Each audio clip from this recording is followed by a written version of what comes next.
Hey guys, how's it going? Gamut here. So I wanted to go over the build guide for Season 10 for speed leveling and speed farming as a Spiritborn. I will be playing this build as a starter build for Season Start because I would argue that it is one of the strongest, if not the strongest, starting build because it has the benefit that doesn't require any special aspects, doesn't require any special gear. Even in going into T4, the gear that you spend your time investment to get that gear, you spend like 30 minutes to get that gear, and then you just go to T4. You just focus on just leveling up your Paragon, etc. And since we had our dev update yesterday, I thought that Spiritborn was going to get massively nerfed, but it didn't.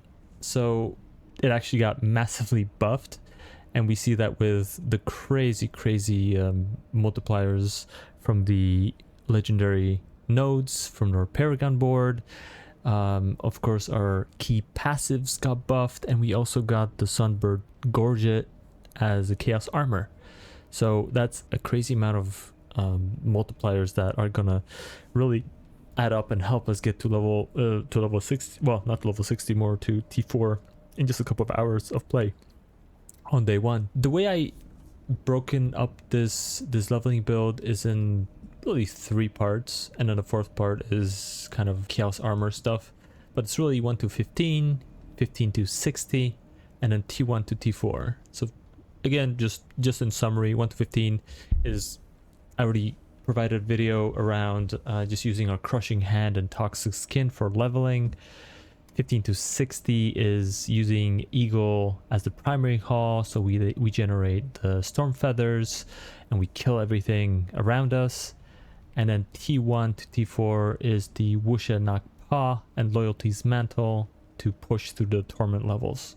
Let's go over the leveling, I guess, options that we have. So if you scroll all the way down, there's this in-depth explanation for leveling stages. If you click on it, it expands, and I kind of wrote down in a summary the way I see it, and this is my opinion, but it's pretty much the truth.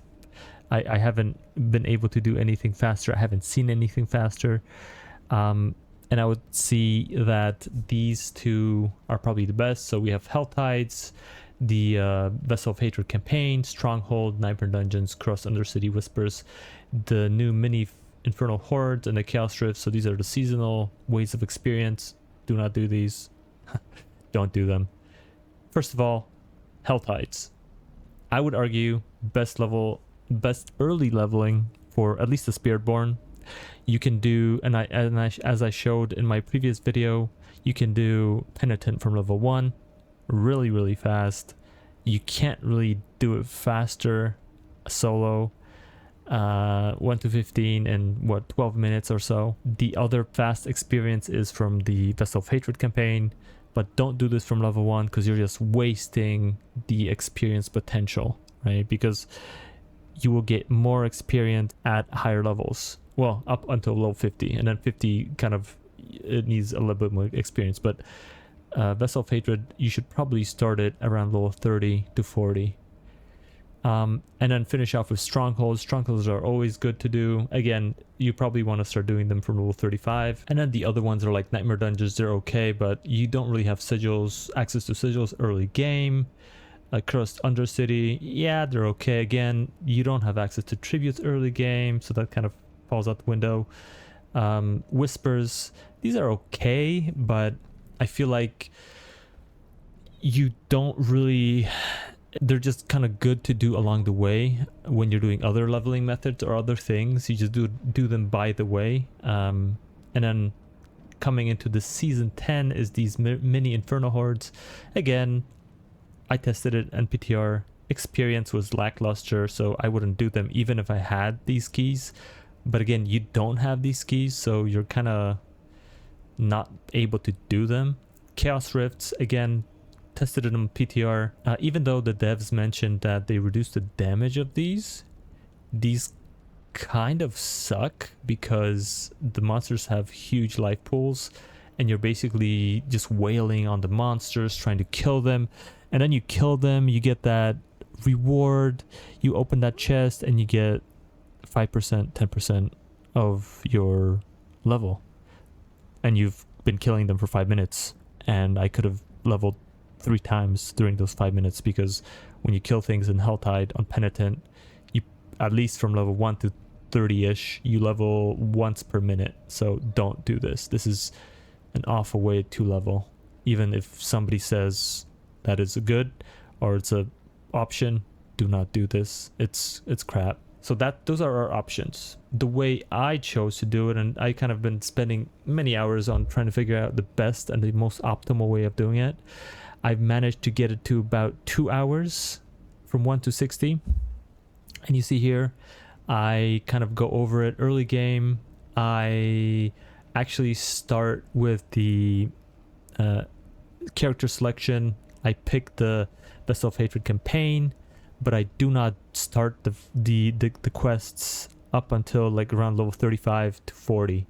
So start with the campaign, get your character made, and then before going into the Helltide, you want to equip your pet. Of course, you want, for the auto pickup, you want to spend your 12 points the way I did it in the video before this, and you want to change the difficulty to Penitent. During that time, you want to just go to Helltide and level to 115. Of course, you want to save your cinders, not die. If you're playing hardcore, definitely don't die. And then the way I did it is that at level 15, I basically grab the Eagle Primary Hall and I keep on grinding the cinders in Helltide with about 15 to 20 minutes left on the Helltide clock. And let me just show you kind of the skill rotation I use. So once you get your evade, the skill rotation is pretty simple. You still use Toxic Skin, even though feathers are going to be way stronger, because every time you cast something, you will generate the feathers, or you will throw the feathers. So basically what I do is I cast Toxic Skin, then I cast Hunter, then I cast Ravager, then I evade. Again, want to cast Toxic Skin, and you're just going to evade.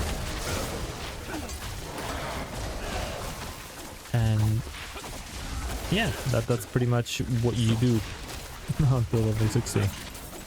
And as you get better gear, of course you see this is basic gear, you want to kind of upgrade them, but I basically just, anything that drops that is green, I just equip it.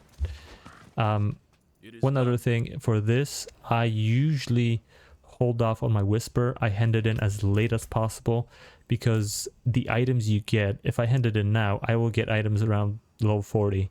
If I handed it in, if I keep on holding and not handing it in, and I keep on leveling up, like to level 45, you will get items at level 45. But as soon as you pick this up, this collection or this cache is locked to the level of, if I pick it now, it's locked to 40. If I wait, level up, and then pick it up at level 45, it's going to be 45. So that's one maybe tip around handing in your Whispers. So basically I do that to level 60. Once I get to level 60, spend a few minutes on tempering, re-rolling any affixes to give you extra life armor. I do my first pit 10 to open up T1, then I go into Helltides. In Helltides, I start killing monsters to get some chests. And of course, if you kill monsters on Helltides on Penitent, do not hand in your, if you have a lot of time on the Helltide clock, do not hand in your cinders. You can go up to, you can do the pit, then you can go up to T1 and open up chests to get a weapon.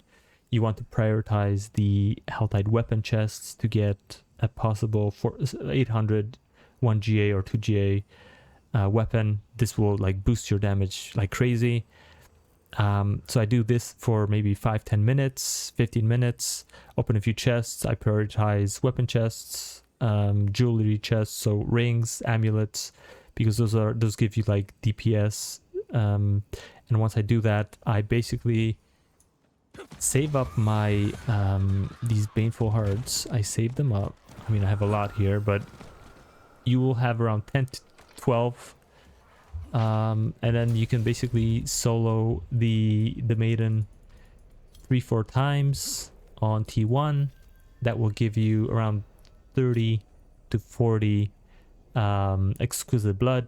Once you have the exquisite blood, you can grind a little bit more if you're not sure if you can kill a Lord Zir. And once you are able to kill Lord Zir, you just want to get the Wusha Nakpa as soon as possible.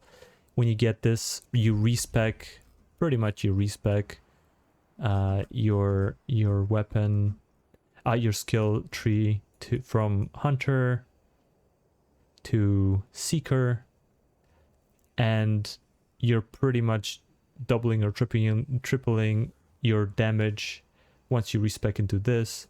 I also then grind a little bit more in the Helltide, get some glyphs hopefully dropping, get some more of the steel dropping so I can do Grigor, so I can target Loyalty's Mantle. That again doubles my damage. If I do find Temerity along the way, I also equip that for the time being, since I don't usually have the Bulwark rune. So that gives me a barrier, 50% or higher. And from that, I can push to pit. At that point, I basically push to pit 35, 40-ish. I stay a bit on 30, 39. And then you're basically just... It doesn't really matter. You can grind between 30 and 39. It's not going to make much difference. Just make sure you're doing the pits in 90 seconds, 100 seconds max.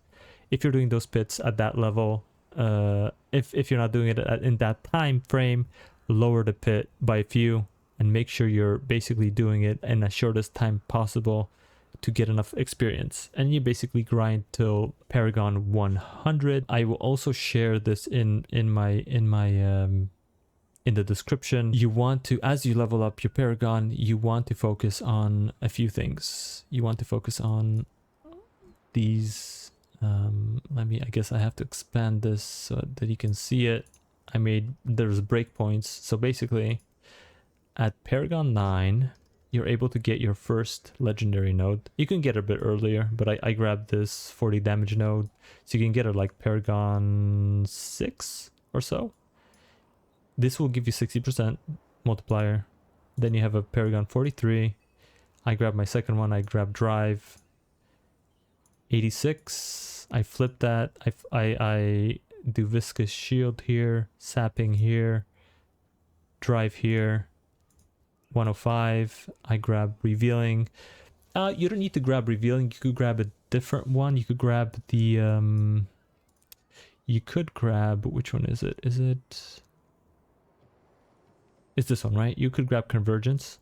Convergence is also good, but Convergence, you actually do need these non-physical damage bonuses to get it up, the multiplier. But so I go Revealing for the most optimal kind of damage increase. And then at 124, I grab my third glyph. So I have Canny, I have Spirit, and I have Jagged Plume. Those are the three. And then as we keep on leveling up, at this point, well, technically at 105, you should be able to do, you should be in T4. And at 147, you should definitely be killing or one-shotting almost all T4 stuff with the Feathers build or the Evade build. And then, yeah, I have a few other ones that you'll be able to look at. I basically just restructure it just to be fairly optimal around it. So that's that for the Paragon for the time being. And basically, I'm just grinding and speed farming pit 39s to level up my my Paragon levels. Along the way, you might get a Chaos Armor, and this is also tricky. So you can also see my T1 to T4 build. You can go over it, see what I kind of what I use. And this is of course just to level up fast. Once you get to that point, you end up with your kind of chaos armor seasonal journey aspect, and this is not set in stone, but I think this is pretty good. So you want to focus on this one. If you get a Sunbird Scourges and it's not boots, don't worry. You can start with this one. Put it into pants, put it into gloves. You most likely won't have a Shadow Falls Death, so you can even put it for armor for the time being. But this will give you a lot of DPS. So focus on, if you find this, put it on anywhere here. Rearrange your items. This Wusha Nakpa could be your weapon. Don't worry about it. It doesn't need to go on here early on. It doesn't give you that much because you do lose the stacks of supremacy. I think you lose like 4 stacks of supremacy. So don't fret about it. But yeah, Sunbird Scourget is probably the most important one to have here. The rest are kind of, you're kind of just keeping everything as it was. This is the build I kind of have. Hope you enjoyed it. Hope the explanation was not too long and good enough. And see you in season 10. Enjoy.